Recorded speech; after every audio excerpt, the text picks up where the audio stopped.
Hello mga pare ko, may share ako sa inyo. Itong mga nakaraan, medyo nadadown ako ng konti. Feeling ko nga emotional ako doon sa mga vloggings ko kasi feeling ko boring yung mga videos na ginagawa ko. Kasi kung hindi yun boring, di sana may nanonood, sana may nag-i-stay, sana may nagsishare. Kaya lang, walang ganun. So feeling ko talaga, baka dahil boring yung vlog. Kasi yung mga vlogs natin, hindi naman talaga siya created for entertainment no? Created siya to educate. So sabi ko, bakit ganun? Parang on the brink na naman ako. Quitting na naman, no? Buti na lang, this week, nagkaroon kami ng KMCC anniversary. So nakabalot pala sa dalawa. Dalawa tayo yung package na bubuksan niya. So doon sa KMCC anniversary natin, nag-attend tayo syempre. Nandun si Kasosyo Alvin Urubia. Nakapag-enjoy, nakapagkwentuhan sa mga kapwa entrepreneur. At saka syempre din sa mga followers natin iba dyan. Hello mga classmates, magandang araw sa inyo lahat.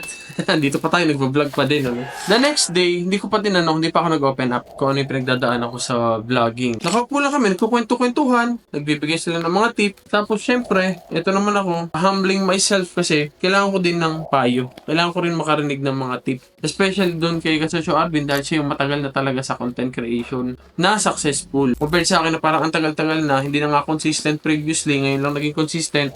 Tapos ngayon, nakakaramdam na naman ako ng downtime. So, in-open up ko, hindi lang sa kanya. Pati sa mga taong nasa paligid namin, sa mga classmate namin, pinakita ko rin talaga na, na may problema tayo. So, in-open up ko sa kanila, sabi ko, ako may tatanong ako tungkol sa content. And then, in-analyze sila ng content. Anong boring? Hindi naman boring. Ang ganda nga ng mga edits, which is totoo naman. Sabi nila sa mga comment section, maganda nga daw yung edit, maganda, malaman, maraming natututunan. Yung mga nagko-comment ng ganun, sobrang na-appreciate ko talaga yun. Kasi laging pinangahawakan ko rin na hanggat may isa na nakaka-appreciate ng mga content mo, tuloy lang daw. And then, si Kasosyo Arvin naman, sabi niya, baka hindi ka boring. Baka ikaw yung nabobore. Ako yung nabobore? Teka, napaisip ako dun Paano niya nasabi na ako yung nabobore sa vlog? Sabi ko na lang, kasi madali naman mag-vlog. Consistent na ako sa vlogging, dati hindi ko magawa. Yung mga ideas at saka yung mga bagay na sinishare ko is actually mga bagay na naunawaan ko, na bagay na na-experience ko din. Tapos sabi niya, yun ang dahilan kaya ka nabobore. Nabobore ka kasi napakadali na sa yung gawin. Systematized na yung process mo. Tuloy-tuloy na. Kapag ginawa mo to, pag sinut mo to, may schedule ka na, may process ka na, kumpleto na ba?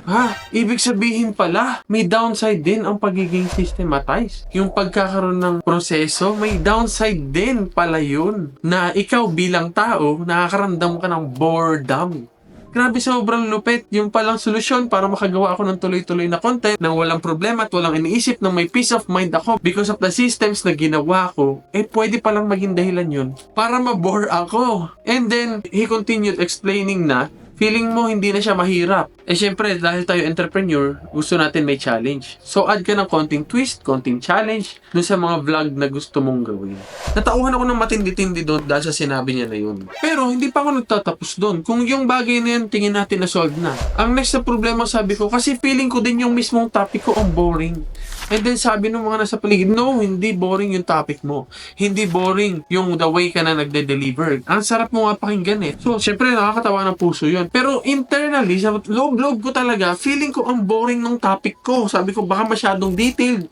Baka masyadong technical. Sabi nila, hindi nakakabore yan dahil sa technicality. And then sabi ko, kasi yun talaga yung nararamdaman ko. Feeling ko ang boring ng topic. With that problem, sabi nung isa, ba't hindi mo kaya ulit gawin yung mga numbers mo? Kasi pag nagpo-post ka ng yung mga tungkol sa kotse, yung bilang-bilang, yung tungkol sa business plan ng nakaraan na puro financial statements. Gawin mo kaya ulit yun kasi maganda, maraming nare-reach yun. Sabi ko, akala ko nga talaga actually yun yung video na walang kakwenta-kwenta Tapos bigla ko na-realize, teka, simula nung unang panahon pa pala, kapag nagsasalita ako about numbers, mas nagre-react yung mga tao.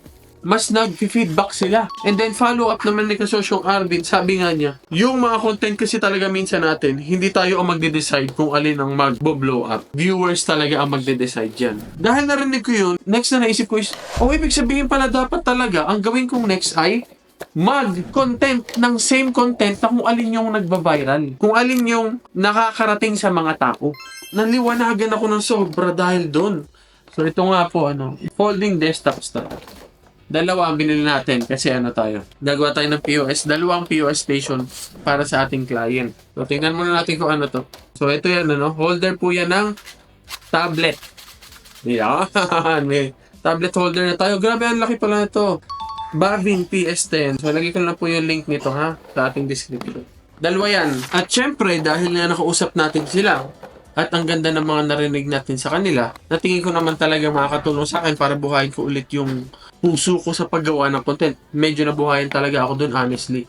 Feeling ko talaga ang dahilan is kung paano ko magsalita o kung ano yung sinasabi ko, ano yung mga content na ginagawa ko, ano yung topic na naisip ko, na gusto kong i-share, na tingin ko makakatulong. Akala ko yun yung mga dahilan kung bakit hindi nag-grow ang YouTube ko. Yung pala, meron lang akong bagong internal challenge na hindi ko nakikita na ako pala yung nabobore. Common daw yun sa ating mga entrepreneur na kapag nadadalian na ay parang nabobore na tayo. Kaya ang nangyayari, hahanap ka ng ibang gagawin mo. So ito po yung ating Apple iPad tablet. This is 10th generation iPad.